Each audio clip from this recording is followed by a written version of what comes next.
Hello, good evening. Welcome to the Embassy of the Netherlands in Kiev. It's my honor and pleasure to welcome our guests on Zoom, our friends who are watching us on Facebook. Maybe there's someone also watching us on YouTube. This is the first time we're doing this on all these three media, and we are really exploring this option and hoping that everything is working and you can see and hear us. First, I would like to make some technical announcements. We have an interpretation, so if you need a Ukrainian interpretation, please switch to Ukrainian channel. Also, I would like to ask our guests on Zoom to turn on your cameras. Unfortunately, we cannot welcome you here at the embassy due to COVID-related quarantine, but we still would like to see you and see your reactions. So please keep your cameras on so we can actually see you. And I'm happy to also welcome everyone who's watching us for the first time. This is the fourth ceremony that we're doing here in Kyiv, and the second one that we're doing online. And I would like to also start the ceremony and invite everyone to watch a very short video about the Human Rights Tulip Award, to learn a little bit more about what it is globally and locally.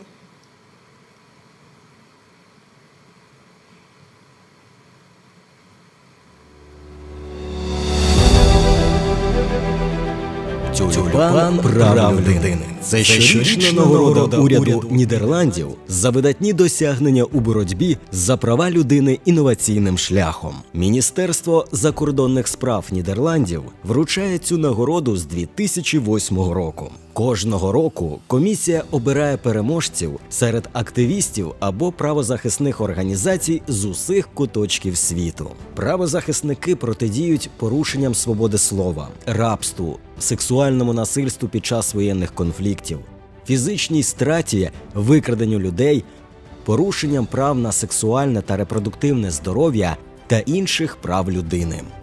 Окрім міжнародної премії, починаючи з 2018 року, посольства Нідерландів також нагороджують місцевими тюльпанами прав людини. Церемонії проходять в Афганістані, Коста-Риці, Демократичній Республіці Конго, Іраку, М'янмі, Зімбабве, Грузії та Україні. Вже четвертий рік поспіль посольство вручає премію «Тюльпан прав людини» в Україні. Ми робимо це, щоб підтримати правозахисників та активістів, щоб вони відчули, що їх важливу роботу цінують та що в них є союзники. Ми обираємо тих, хто робить великий вклад у просуванні демократичних цінностей та прав людини, та тих, хто змінює Україну на краще кожного дня. Ми також це робимо, щоб привернути увагу до важливих для нас тем.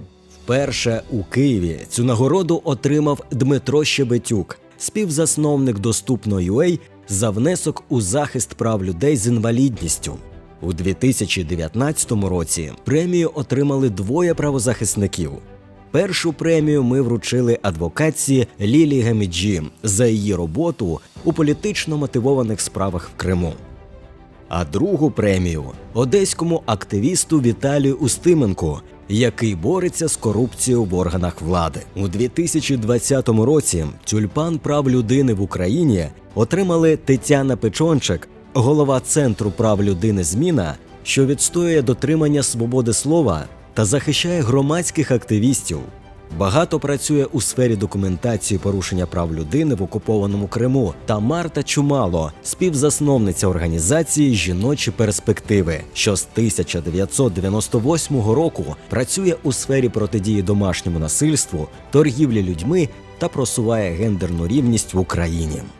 Цією премією ми хочемо сказати, що ми з вами. Ми поруч і ми хочемо вам допомагати. Саме тому ми завжди беремо участь і в маршах рівності, фінансуємо проєкти через Фонд прав людини, підтримуємо правозахисників в своїх соціальних медіа. Ці дві правозахисниці були рекомендовані найбільшою кількістю голосів експертів та експерток. Ми з ними теж давно знайомі та досить добре знаємо, колись підтримували проєкти їх організацій у минулому. Цього року ми хочемо підтримати саме їх та показати, що ми дуже цінуємо ту роботу, яку вони роблять. Лауреати нагороди отримують фінансову підтримку для своїх проєктів та статуетку у формі тюльпана.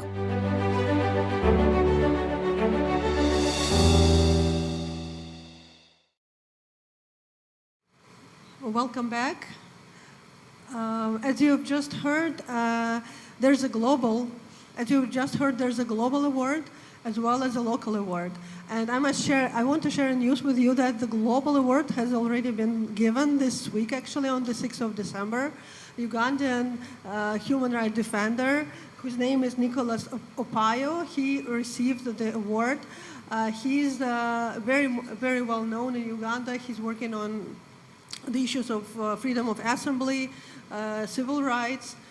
And I also want to share with you another information that this year, maybe some of you know, we also nominated for the global award a candidate from Ukraine. It was Alexandra Matvichuk of CCL, and she was shortlisted and she got into top 13 global human rights defenders. And if you were here, I would say, let's give applause to Alexandra as well, because that's a big achievement. Actually, there were 74 human rights defenders nominated globally, and she got into top 13. And now to start actually the ceremony, I would like to give the floor to Deputy Minister of Culture, Taras Shevchenko. Pan Shevchenko, please. Thank you very much, Minister of Culture and Informational Policy. And Information Policy. And as we will be speaking about information and freedom of speech and media as part of culture as well. So, shall I tell it right away, the results, or more on a philosophical speech first at the beginning?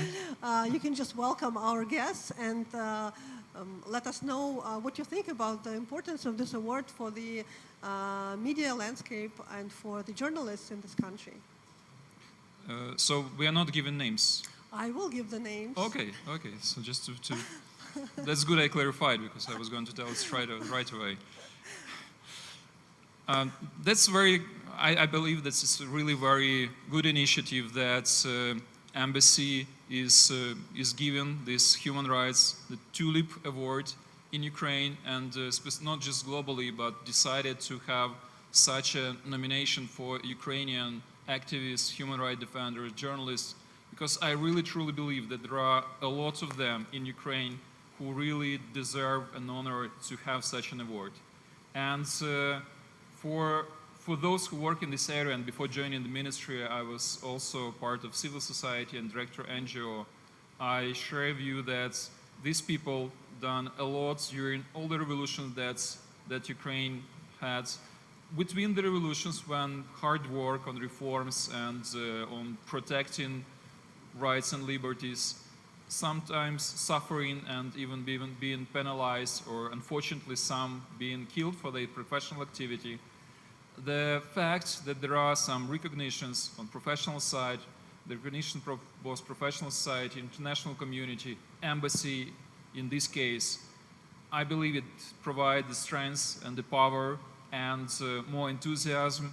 And I think that this is even more valuable than the money that is also important to do the job, but the fact of recognition is much more important and will provide more strength for those who would receive, for those who will be thinking about receiving such a honor in future, to make new changes in Ukraine, to protect human rights and to develop Ukraine.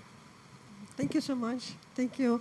And now I want to share with you the name of the Human Rights Tulip winner. It's Oksana Romanyuk, and invite you to watch a short video about our winner.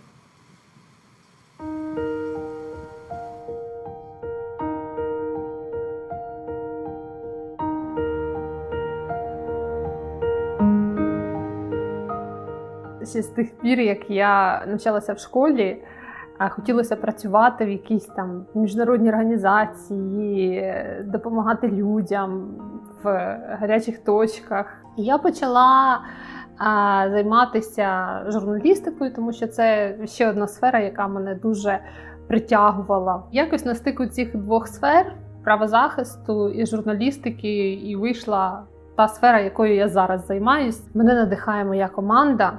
Вона абсолютно прекрасна, дуже надихає. Мене надихають можливості. Напевно, коли я бачу просто якісь можливості, якісь ідеї, дуже складно втриматися, щоб не загорітися цим і не знову за якоюсь ідеєю не піти. Я прагну, щоб у нас розслідувались оперативно напади на журналістів. І я прагну, щоб на журналістів не нападали, щоб ця професія була більш захищеною.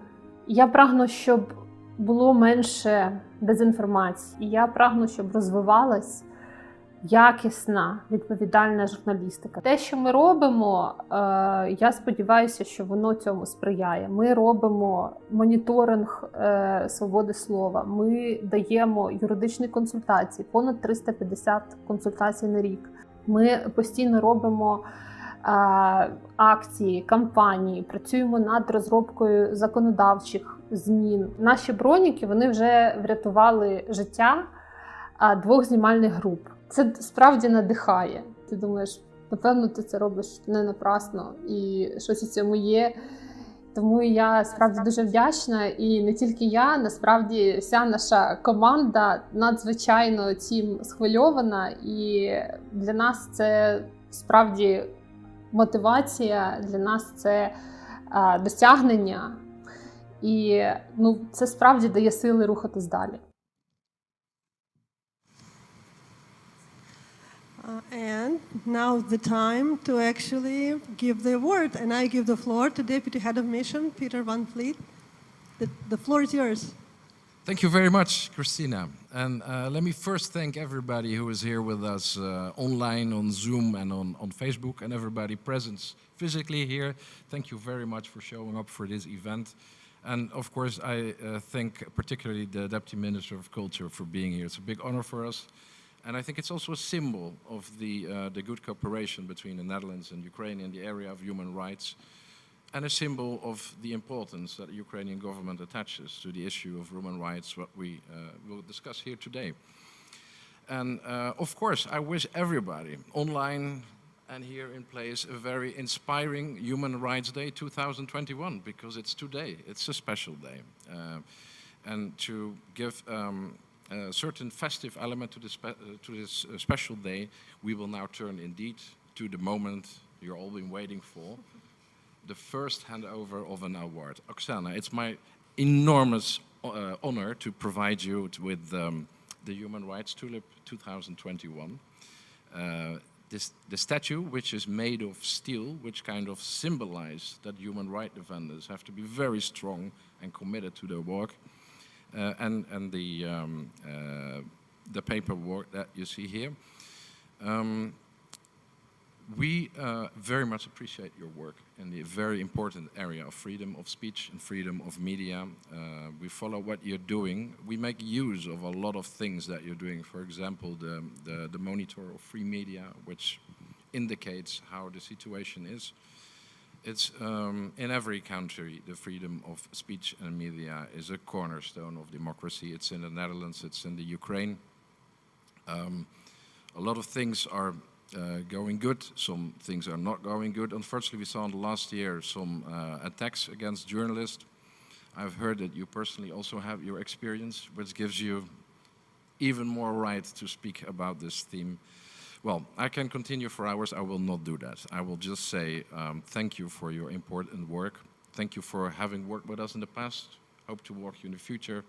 And congratulations with the Human Rights Tulip 2021. I will put my phone back and hand it over to you.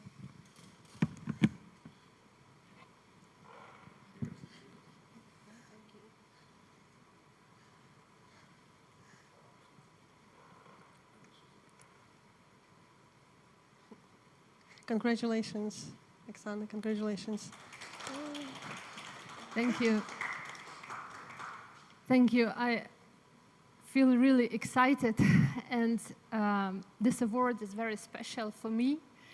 And this achievement would be impossible without my brilliant team. You know, sorry, I'm very optimistic, and I always say that we will come out right. Let's do it, and I really appreciate having people who help transforming ideas, facts, experience into something that makes sense. This is really very precious. And I know that working for IMI could be hard. I know that a lot of our employees had different experience, from interrogations to threats to even physical attacks to attacks on our office, only because they do what they do. And I'm really happy that IMI today has regional representatives in all regions of Ukraine, that we have working groups where we can transform our monitoring results, our freedom of expression monitoring, into practical cases that are investigated by police and prosecutor's office. And we plan for sure to work to make the number of those investigated cases really big. I'm happy to have really cool legal department who provides huge number of very good consultations to journalists and media. We have a campaigns team who carries out really cool trainings, actions, really brilliant media experts. Sorry, I'm talking about that because I'm really passionate about our team, about the things that we do. And I believe that ideas fail if they come without passion. To achieve something, you need to truly believe into that. When I came into IMI like 8 years ago, I know that it would be not easy way, it would be not rosy way, but I didn't expect really that kind of pressure, which started like months after I joined IMI, and I probably know everything, every types of attacks that we register in our freedom of expression barometer, almost every we have lived through. This is why we are very understanding of how journalists feel, and we are really feeling that it is necessary to provide this support. And independent journalism, freedom of speech in Ukraine is still hard-earned.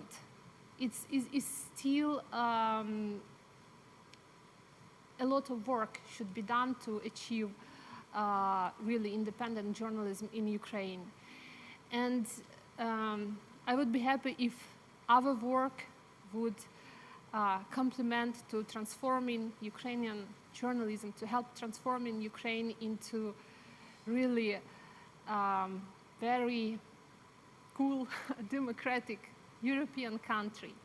And I want to thank our partners as well who help us realize, put in practice our activities. Really appreciate your support. And I want to thank the Embassy of Netherlands. For us, it is a very important symbol that Ukraine is an important partner for Europe. It really inspires.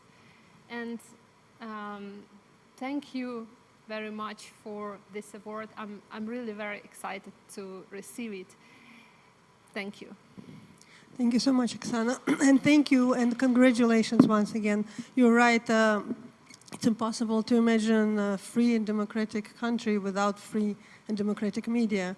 It's just not possible. And it really makes me really sad to see that every month we have 14, 15 attacks on journalists, and that's not unthinkable.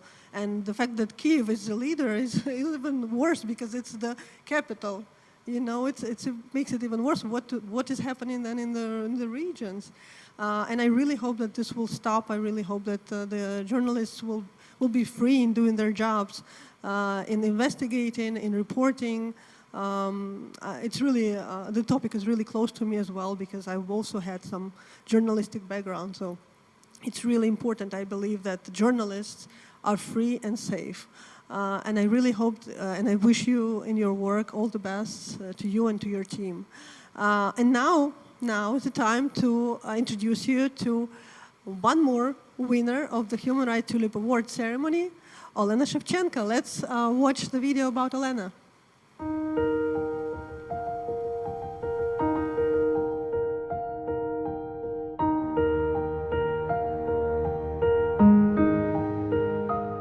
Я думаю, що моя особиста історія на це вплинула. Тобто я, перш за все, почала захищати свої власні права. Моє дитинство було у 90-х, да? І тоді взагалі не було куди звернутися. Тобто я не могла знайти жодної інформації. Ти просто розумієш, що ти не така, як всі, щось відбувається, але ніхто не може тобі пояснити.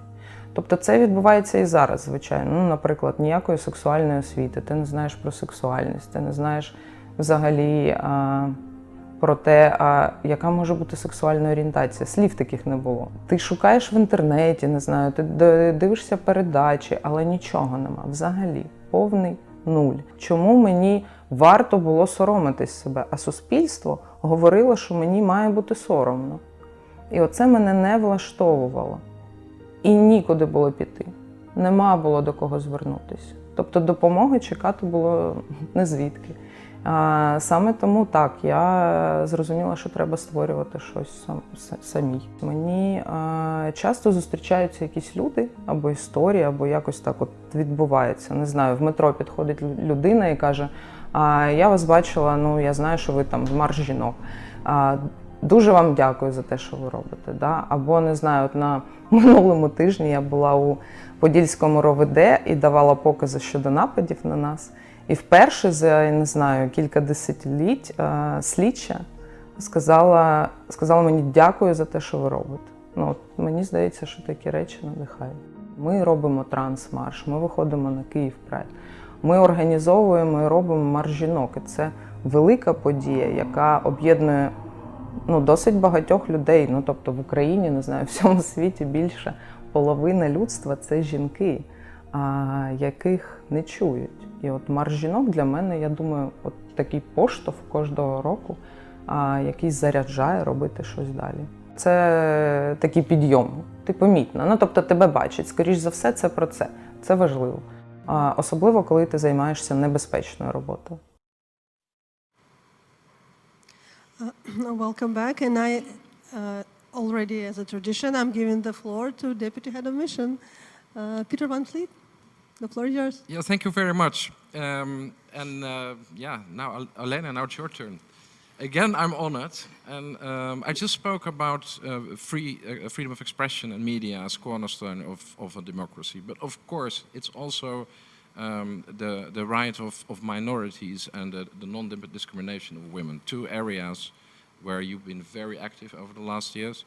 Two areas that are also very important in the foreign policy of the Ministry of Foreign Affairs. And those who have watched us over the last years and see our projects in the Human Rights Fund, but also on our social media, can see that these are important chapters in the story that we try to tell in Ukraine. So you are a protagonist in that story, so to speak, and that's why it is also it gives such a good feeling to award you this year with the Tulip.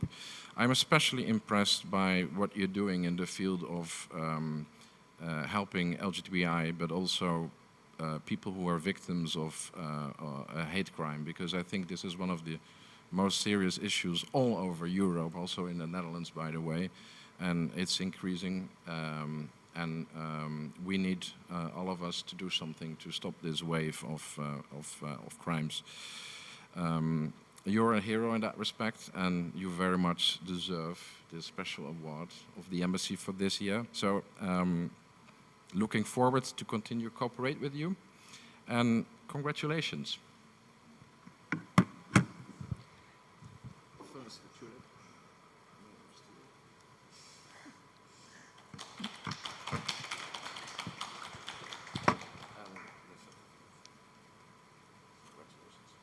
Congratulations, Lena.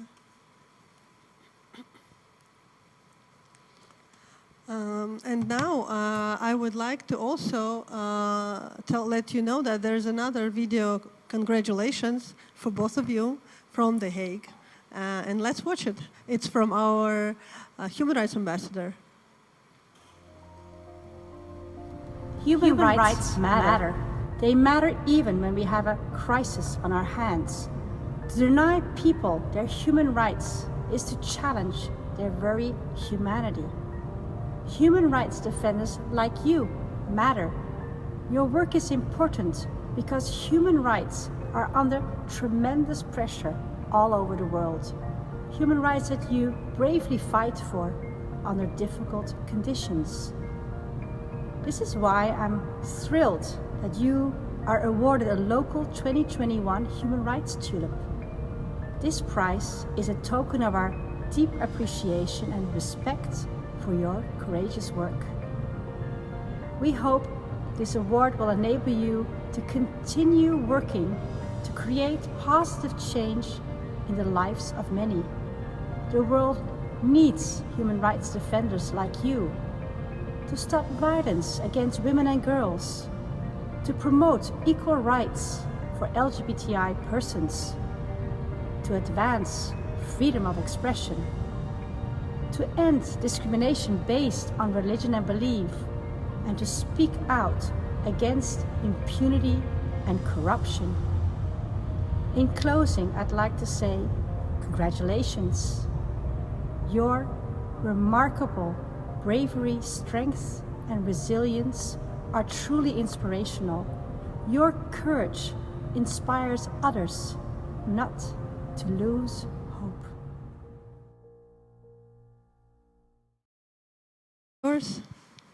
Yeah, thank you so much. And of course, I'm so delighted to be here today with the company of such a great persons also. And thank you, the Embassy of Netherlands, for this crucial support which you give us during the many years, to be honest. Not only, with some resources, but also your support in different meetings, social media, and also with meetings with different ministries, because it's also very important to be present there, to speak loudly about the rights of those who are oppressed the most. And of course, I'm honored to receive this award today, not just as a human rights defender, but also as a person who represents LGBTQI communities, the person who represents the women's community, which is still oppressed, which is still silenced and discriminated against. And I think this is a sign that our world is changing, that our country is changing. And we all, people, those who bring that change to our world. I think this is important to speak loudly about human rights violations, and not just to tell in general, but to speak about the persons' lives, the individuals who are suffering now in different regions of Ukraine, in small cities and big cities, no matter where. But it is happening now, because this world is still unfair. This world is still cruel, and especially for those who are the most marginalized ones. And I know that today I'm here not just because of myself, but I also here because of my close friends, my family, my community, which is support and inspired me in my work. And this is a great success and inspiration which drives me to do my work further. No matter of oppression, no matter, of attacks and everything which is happening in Ukraine. But I also know that I am a role model for many people in this country now. And from the one hand, of course, this is a huge responsibility. But from another hand, this is what gives me this drive to move forward, not to stop, not to feel fear. Because of course, sometimes it's scary to be on the streets, to be on the front line of fighting for the human rights. Because human rights in Ukraine is still, you know, for many people, it's not very understandable issue. But we are those who can explain it in the simple words, because this is about freedom for all. This is about equality for all. This is about us, people, because this is about humanity. That's not just, you know, the huge world of human rights. That's humanity. And this is why I think I keep going, because this inspiration and responsibility which I feel for my community, for myself, that gives me anger to move forward, to keep going. And I wish you all, those people who are watching now, who are not watching, but, you know, living in different places in Ukraine, don't lose this inspiration. Just believe that we will win finally, and it will be soon. Thank you. Thank you. Thank you so much, Helena. I must say that I always, you always inspire me, and I always admire your passion and patience. When I say patience, I mean you really have a patience to explain things over and over again.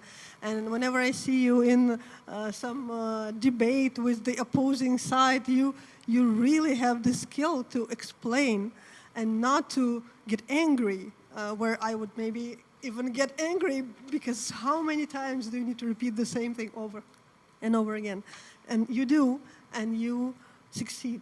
And congratulations. There's something else that we wanted to share with you. Right now on Zoom, we have a very special guest, Mr. Boris Dietrich. Could we see Mr. Dietrich? He is, I don't know if we can see. Mr. Dietrich, are you here?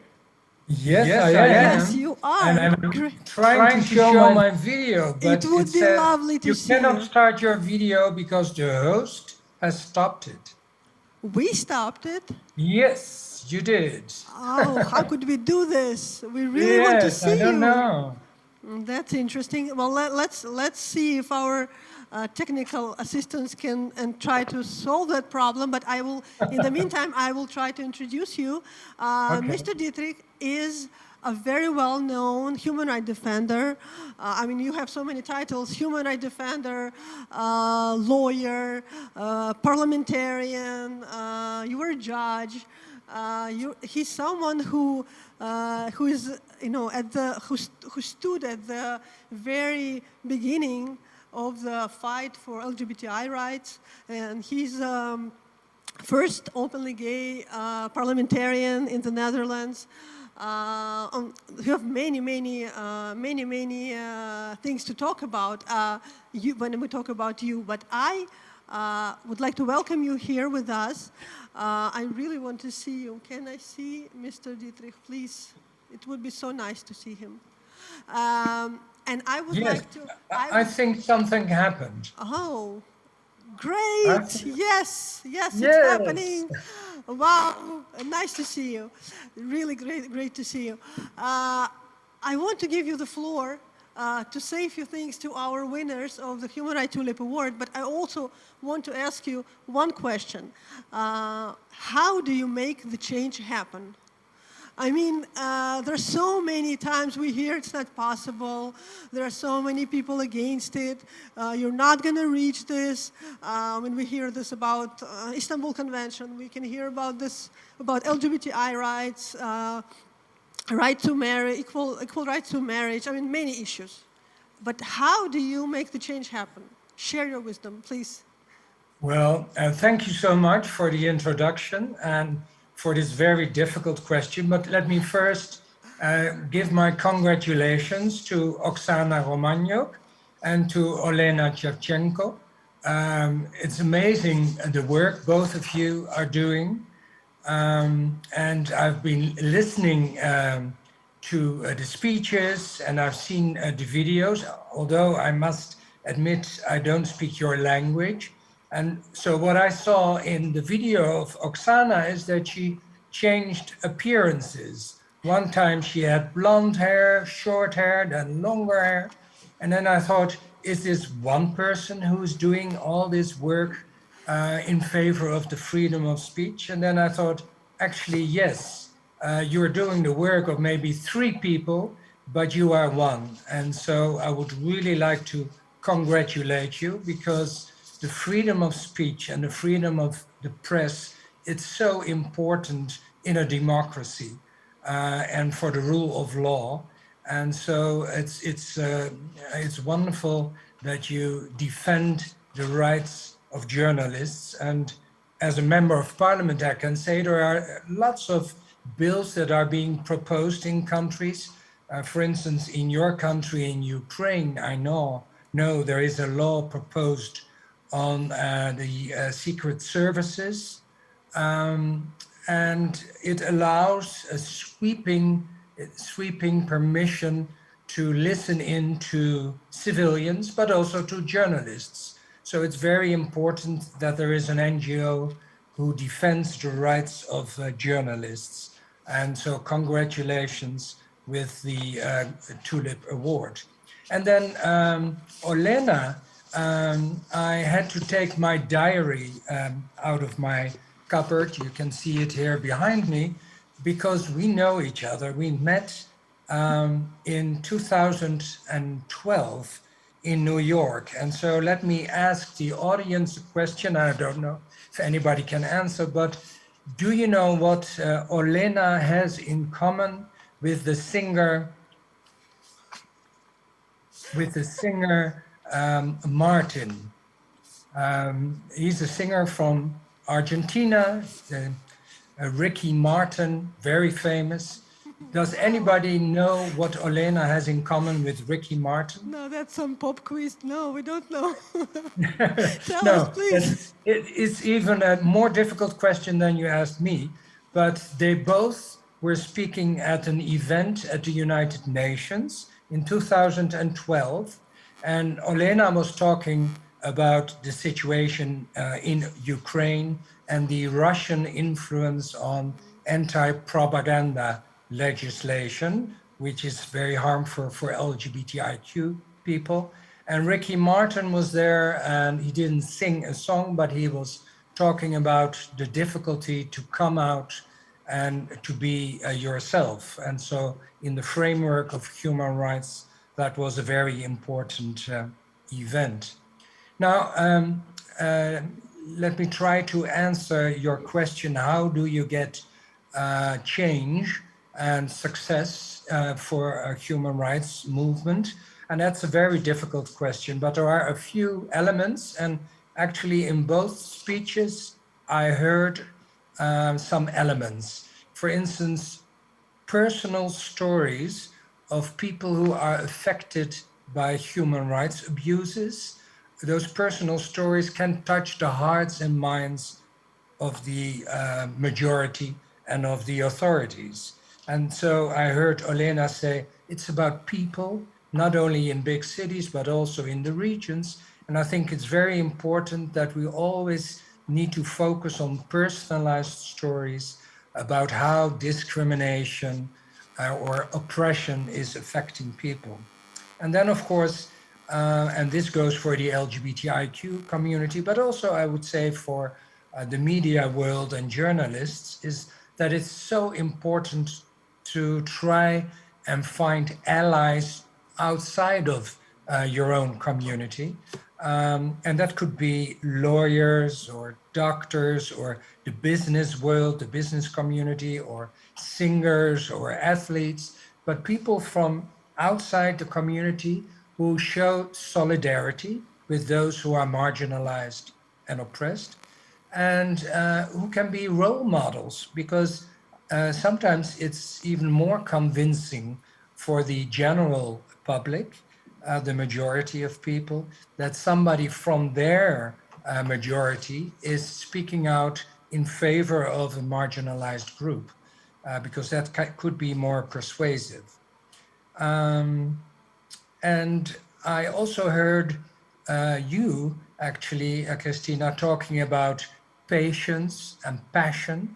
And I think that is very important, that we need to realize that change is not coming overnight. Change is a matter of a day-to-day work, and sometimes it can take generations. Funnily enough, when you introduced me, you talked about marriage equality, same-sex marriage.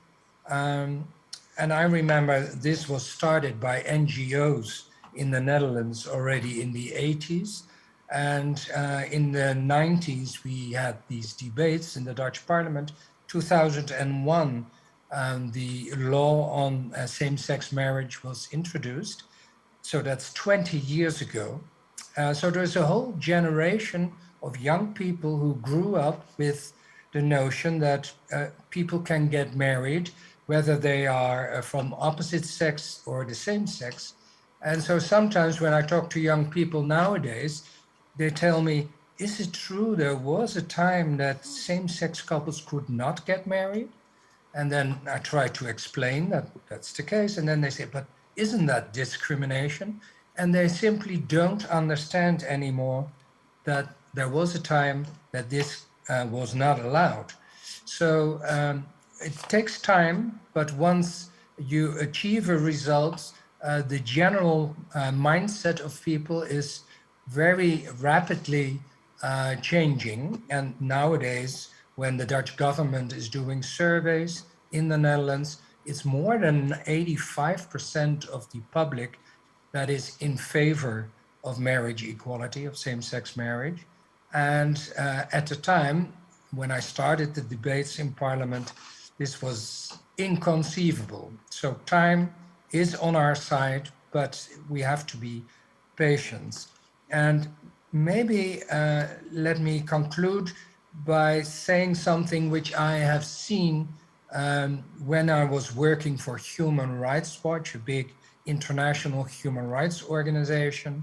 I've worked for Human Rights Watch for 11 years before I was elected as a senator in the Dutch Senate. And what I've seen in many countries where I've worked is that it is so tiring to be a human rights defender, to be a human rights activist, and to, like what you said to Olena, to tell the story over and over again and explain why it's important that people are not discriminated against, are being treated equally. It's so tiring to do that, and especially when you are working and living in a society that is not really very welcoming to marginalized people and to minority groups. It really takes a toll on people and on your health. So what I've seen in many countries in the world is that because people are tired and disappointed and they have to fight the authorities, but sometimes also their relatives or the neighbors or in the workplace, they start actually fighting amongst each other within the human rights movement. And so my message would be, try to be kind to one another and supportive and show inter-solidarity with other marginalized groups and keep your focus on the ball. And the ball is how to persuade the majority and, of course, politicians to strive for equality and non-discrimination and the rule of law and human rights. Because I think it's so important that we understand that we need to do this together with many groups, but eventually we will succeed. I'm very positive about that. And so let me end by saying again that I really, really hope that you continue your very important work and you have the support of the Dutch people. Thank you very much. Thank you so much. Thank you so much, Mr. Dietrich. I absolutely agree with you. And that's why we always also talk about the issue of burnout, because it's very tiring to do that over and over again. And you need to take care of yourself and your team to be able to get up in the morning and do this hard work over and over again. And now if you don't mind, I'm sure there are people on Zoom who would like to ask a question.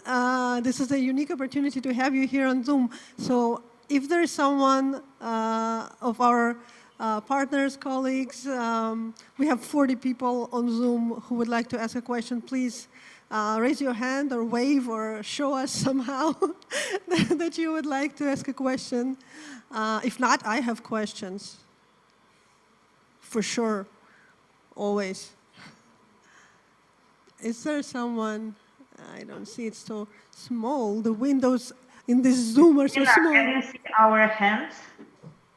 This is Natalia Karbowska. Can you? Oh, Natalia, nice to see you. Nice to see you. You have a question, please, go ahead. I don't see actually you right now. Your camera is off. No, I see a message that I cannot start my video because the host has stopped it. Yes, we're working on the same issue right now. But you can hear me, right? Yes. We can. So if I may, first of all, I wanted to thank the Embassy of Netherlands for such an award and for giving the visibility to human rights defenders in our country. This is very important. Of course, I want to congratulate Oksana and Olena, who is well-deserved award. And Olena, you said in the video that you are the voice of the. Oh. Hear me? Can you hear me? Natalia, say it again, please. Yeah. I said that Olena said in the video that about her being the voice of the half of population in Ukraine. Yes. And I very much agree with you. And I want to thank you for being the voice of women whose voices are not heard often, for being my voice and for being my daughter's voice. Thank you for this. And as far as we are entering the holiday season, I have a question to you, and we are all thinking about, the dreams, the wishes for the new year. So, Olen, as a feminist, as a human rights defender, as an activist, what's your big dream for 2022? Well, you know my answer. My answer is Istanbul Convention. We all need Istanbul Convention ratification, and I hope that next year it will be the last year we are fighting for it. Yeah, I absolutely agree. This is also, I'm sure that this is a New Year's wish of many, many human rights defenders in Ukraine. Do we have, yes, we have another question. Rostislav, you're raising your hand. Thank you. Yeah, thank you. First of all, my sincerest congratulations to Olena and Oksana, my esteemed colleague, on getting this prestigious award. So glad to see so many colleagues in the chat and present here. And I'd like to thank you, Mr. Boris, for joining today this ceremony. We all appreciate your valuable work that you have done and you are doing for your country and worldwide. And my question, as we are all activists here, my question will be activist to you, and will be about your immense experience in politics and human rights advocacy at the same time, and how they are connected. I explain. In Ukraine, it is very common case that activists, well-known and trusted activists lose popularity when they become a part of the system, or at least they become a part of the system in the public perception. And people in Ukraine don't really trust the system, and eventually they start not to trust the person they trusted before. So, and we have many examples here of well-known activists after becoming, for example, a member of parliament or possessing any other position, they lose their popularity and trust. So I'm curious whether this is the case for the Netherlands. I mean, with what strategy would you advise to us, to activists, to build our struggle, finding allies and supporters within the system, but still remaining outside of the system, or without becoming a part of the system, there is no chances for desired changes? Thank you. Wow, what a difficult question, but thank you so much for asking it. My spontaneous reaction would be that there is a difference between an activist, a human rights activist, and a politician. A human rights activist is defending a certain cause and needs to alert the government and authorities and need to push for change.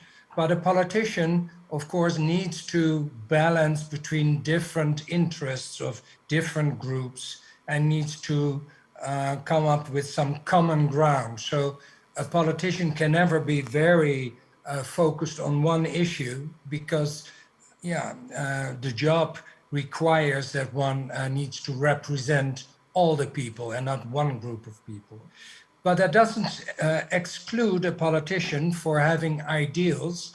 And when we talk about human rights, like Oksana and Olena said, human rights are for everybody, for all people, and not for an exclusive group of people. So a politician which is supportive of human rights has a big area of expertise which he or she can follow and can push through. In my case, I was a judge before I entered politics, so I was not a human rights activist, but I had certain ideals of equality, for instance, and that's why I pushed for same-sex marriage. And I changed after 12 and a half years of being a member of parliament. I changed to the human rights world, and I became a human rights defender for Human Rights Watch. And after 11 years, I turned back to politics. I was elected as a senator. So it might be too early to say that I will lose all my popularity because now that I'm a senator, I cannot really be very focused on one ideal. On the other hand, I know that there are some other politicians who tell me that I'm too much of an activist within politics. So we'll have to wait and see how this will play out in the next couple of years. Thank you so much. It indeed was a very interesting question and a very interesting answer. If we have any more questions, I would like to see some hands raised. If not, I have a question. I have a question about human rights and religion. That's a very interesting question for many countries, for Ukraine as well. I'm sure for Netherlands it was also an issue. But I really want to ask you, was it an issue that back then in 80s, in the 90s, 70s, was there any groups, maybe religious groups, that were against same-sex marriage, against feminism, LGBTI activism, and how did you cooperate with this group, if you did? Thank you so much. And actually, this also plays into the question that is shared in the chat about an infamous draft law in Ukraine, 8711, to ban homosexual propaganda for the sake of children and traditional family values. Because the answer is a little bit of the same. Yes, indeed, when I started the debate in 1994 about same-sex marriage, there was a lot of opposition, especially from religious groups and religious members of parliament. And they used arguments like what I read here in the chat, like God created Adam and Eve and not Adam and Steve. And so same-sex couples should not be having equal marriage rights, and it was against religion and tradition. And, you know, there were many, many arguments you hear all over the world. Actually, it's always the same kind of arguments. And what I've learned in that period is that even within religious groups, in this case, Christianity, because those Christians were predominant in the Netherlands and are still predominant when we talk about religion, there are always allies within such a group. So for me, it became very important to try to find allies within the religious groups and ask them to come forward and support the quest for equal rights in politics. And some of them dared to do that, others didn't really dare to do that, but they were behind the scenes supportive. And so the Dutch general population got to understand that a religion is not a monolith block, but it also consists of people with different opinions and different views and interpretations of their religion. And so if you try to find allies within such a group, it shows that you can really differ from opinion. And it's not that when you are religious, you should be against equal rights for LGBTIQ people, for instance. And so I think that is a part of the answer. Always try to find connection with people you think are your adversary, because sometimes the opponent, also within a government and within officials working for a government, there are always people who are supportive and who could help you on the way to achieve success. Thank you so much. So be patient, be passionate, find allies. Here are some good advice from Mr. Boris Dittrich. And if there are no more questions, I think it's time to wrap up. One more time, I would like to congratulate Olena and Oksana and wish them all the best in their work. And as some of you know, I'm the coordinator of the Human Rights Fund, so I have to use this opportunity to say that the call is out. And you can submit a proposal to us. The deadline is 24th of December, so please don't forget about it. So for now, we will wrap up. I want to thank all of our guests. Thank you, and I really, really hope next year to see all of you here in person. Really, I do. I said it last year, didn't happen. Next year, I really hope to see you all here in person. Thank you so much, and congratulations. Thank you.